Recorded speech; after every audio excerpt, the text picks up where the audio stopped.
Welcome to this session of the Convergence Project.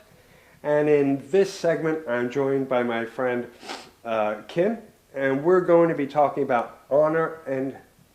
No, we're not talking about honor and shame. We need to restart. Okay. Welcome to this session of the Convergence Project. And in this segment, I'm joined by my friend Kim, and we're going to be talking about issues of gender in the biblical text and how those texts have been used to form our current conversations in the church about gender. So, Kim, thank you for being here. Welcome. And if you wouldn't mind, could you share just a little bit about your religious background? I would say my religious background is actually evangelical.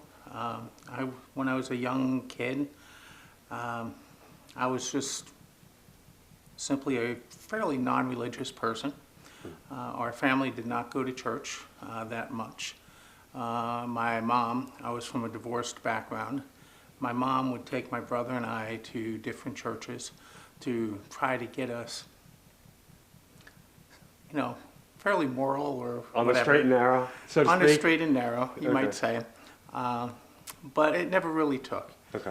And it wasn't until my late 20s or early 20s that I actually ended up landing in an evangelical church in New Jersey, fairly large church. Mm-hmm. I actually landed in a college and career youth group with people between the age of 18 and 30, pretty much single.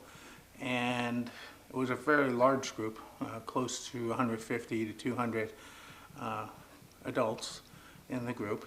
And but it was pretty much a very strict evangelical, fundamentalist, Bible teaching church. Okay. So a lot of the theology that was taught was the typical thing that you hear from mainstream Christian denominations. Gay people are bad, they're abominations, they're going to hell, and what have you.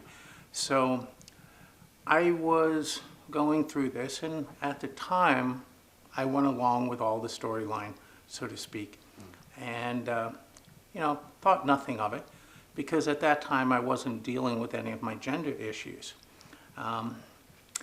And I basically had a normal marriage, was married for about 20 years, had two wonderful kids who are now in their late 20s, and unfortunately, somewhere along the way, my wife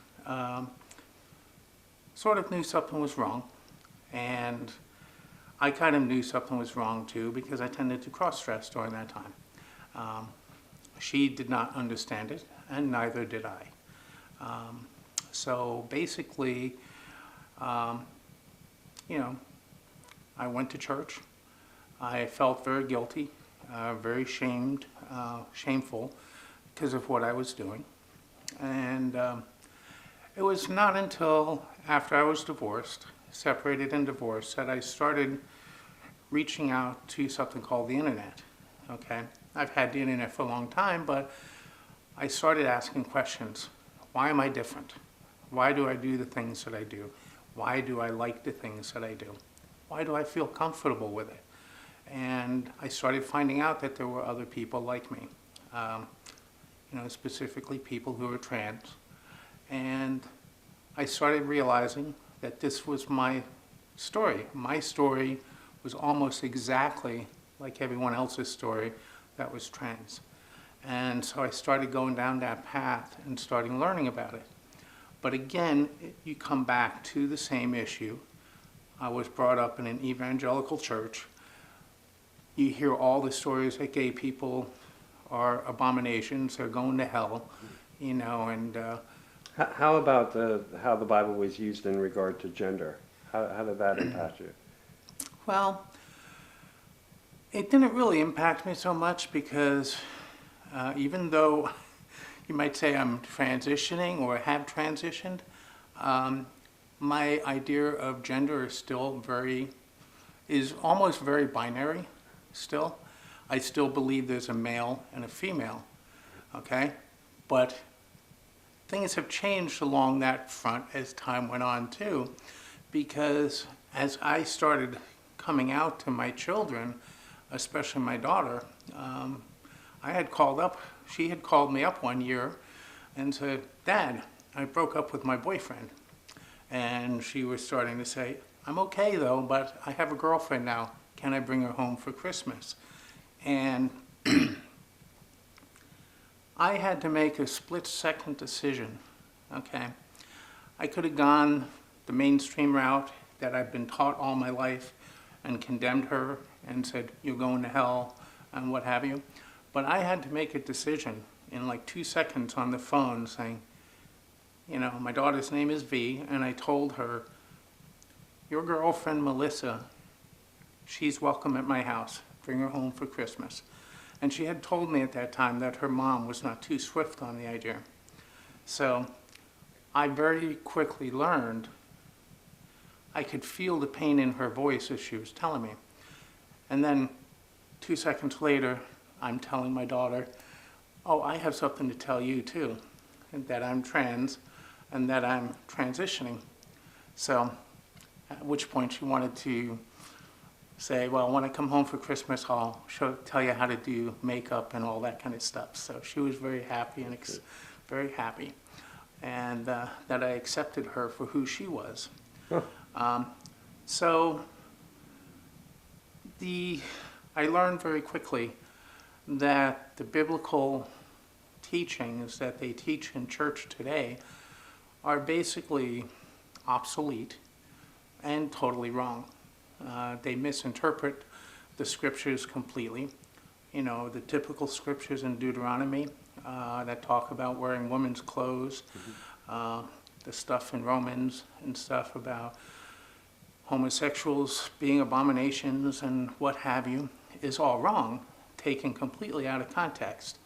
And, when the Bible has so much more about adultery, which is very commonplace in today's society, I find it very hard that they latch on to one thing and say, "You're the worst of the worst," And so, those teachings sort of began to take an empty definition. They were hollow to me. They didn't mean anything anymore. And shortly thereafter, I started coming to a church in Allentown called MCCLV, and I came in like right around the beginning of the year, like in January, and it was pretty much the first time that I was out in public dressed as myself and presenting as a woman.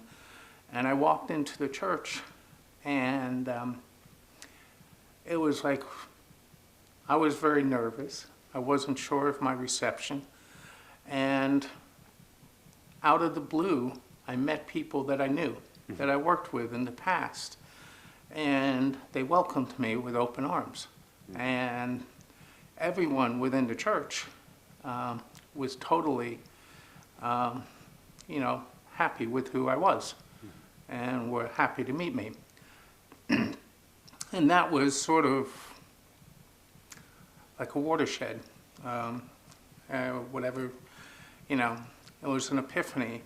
And I started seeing on the walls in the church, they had something called PDN, Photo Diversity Project, and they had hundreds of pictures on the wall at the time of couples, committed couples that have been in long-term relationships ranging from a few months to as many as 50 or 60 years.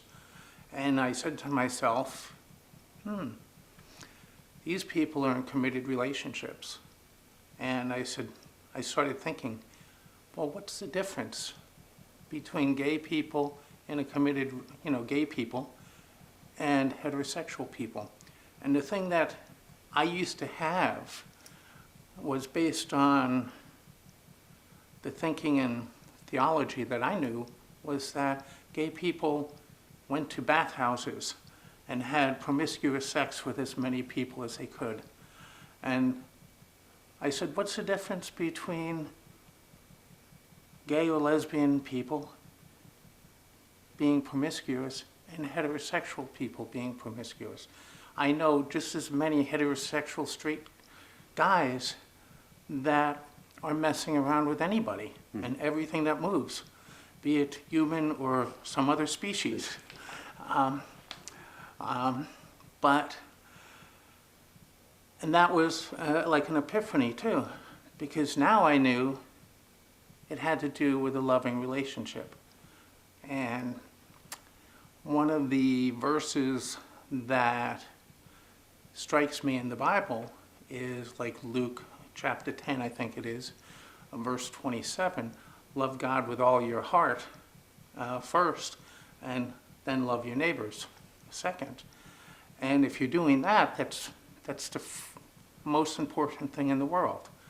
And I came to realize it doesn't matter who you're in a relationship with. And right now, for the last 2.5, 3 years, I've been in a committed relationship with someone else who also happens to be trans, another trans woman, and we've been having an excellent, last 3 years. And so, my life has changed in a lot of respects. But Kim, thank you so much for sharing your story today. So important. Thank you. okay.